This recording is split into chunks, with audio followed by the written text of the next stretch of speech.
Hey guys, I'm Naya and welcome back to the channel. Today we're going to talk about cards that are really good against Purrely. I feel like the deck is going to be among the top contenders in the next format and a lot of people think the same.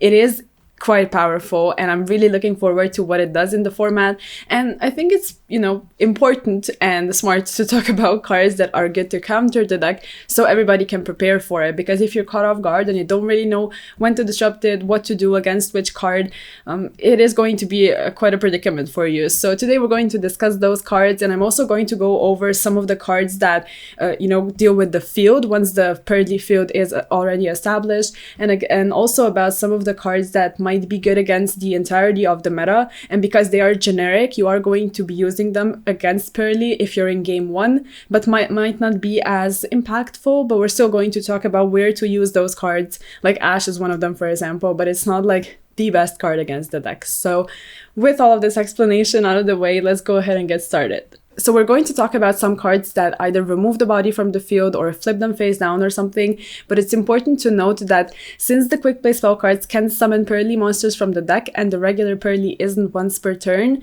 you might not do as much by removing the first one or dealing with the first one, but you kind of have to. So you're just gonna have to take into consideration that some of these spell cards might be able to bring out more from the deck. And the first card I wanted to mention today is Ogre. So Ogre is really good against the Purrely Lily because it's a hard once per turn. So if you use it on the second effect, it's very, very good, because even if they bring out another one, they still won't be able to go for that effect and you're removing the body from the field. So the Xyz summon cannot happen because it has to use this face-up card on the field as one of the materials as well. Now, if you want, you can use the Ogre on my friend Purrely, which is cool because it does prevent them from getting to additional cards, and it's always nice to stop card advantage if you can do it.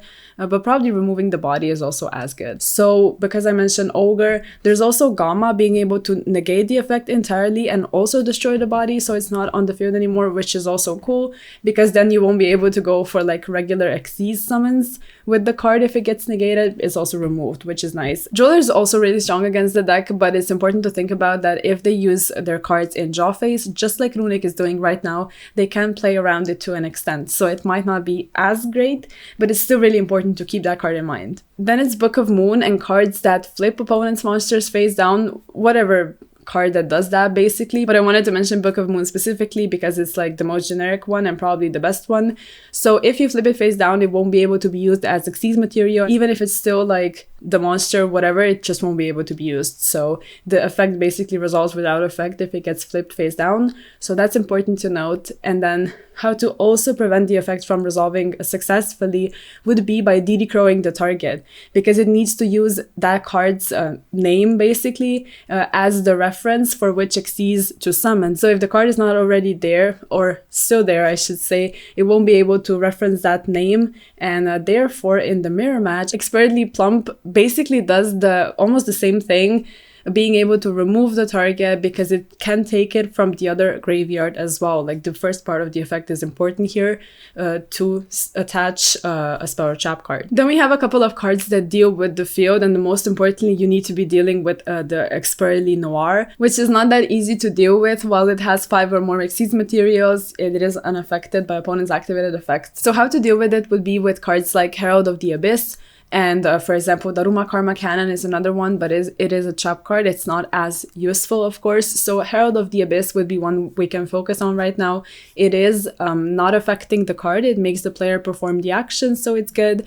And then we also need to look at XYZ Encore. So the first part of the effect, and if you remember this from Rongo format, you're going to be able to make the connection. Basically, the first part of the effect, where it is detaching the Xyz materials, it doesn't affect the card, so it can be performed. And then when the second part of the effect applies, it's going to apply successfully because the monster no longer has Xyz materials. The next couple of ones are Kaijus, and also Santa Claus works the same way. Basically, Kaijus tribute the opponent's monsters for cost for their unclassified effect, and the tributing for cost of their unclassified effect is not affecting the card, so they are able to be used. Lava Golem as well, it basically to special summon it through its own summoning procedure, you're going to tribute the monsters for cost. So again, it's not affecting the card. Kurikara is especially good if the Purrely player chooses to use the draw effect that the Sleepy Memory grants the Xyz monster during the opponent's standby phase, which would be your phase if you're the opponent. So if they use it during your standby phase, you immediately have Kurikara live, so you can just use it to get rid of the monster. Dimensional Barrier is also good, especially going first, but going second, it actually is really interesting. Dimensional Barrier is going to be able to negate Noir. It's not an activated effect, it just basically applies to the entire field. It's a lingering effect, and after its activation, after it has successfully resolved, it's just going to affect the entire field in a way where it just goes over or around Noir's protection. So even if you set it going second and wait, it is still going to be able to negate it, so then you might have a way of getting rid of it. And then we also have a couple cards, like I said, that might not be as impactful, but maybe in your main deck going first or second in game 1.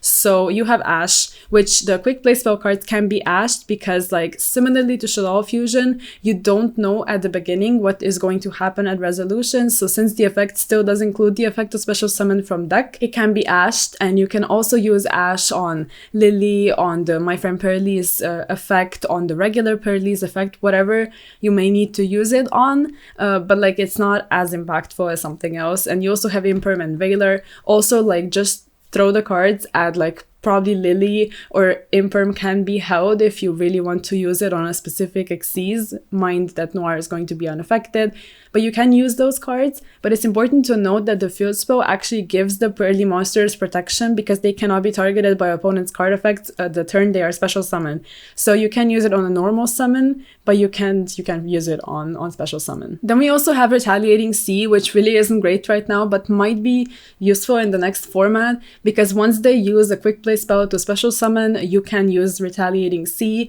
and it's not going to be as easy for them, you know, playing with cards getting banished. That's why Dimensional Shifter is also nice, because they need to target in graveyard for the regular Purrely effect, and they need their materials, the cards that end up being Xyz materials, in the graveyard for the deck to really function well. So these cards are going to be very nice as well. Alright, so that's pretty much going to be it. Please let me know if there is something that I missed, if there's another card that might be useful in a specific strategy, or whatever it may be. I would love to hear you guys' responses. And yeah, if you feel like this video helped you, if you feel like you learned something, or I talked about some cards that you might have and will be using, please let me know in the comments down below as well. And of course, if you like the video, make sure to like it, sub, check out all the social media, also Sleeve Chief, and I'll see you guys in the next one. Bye.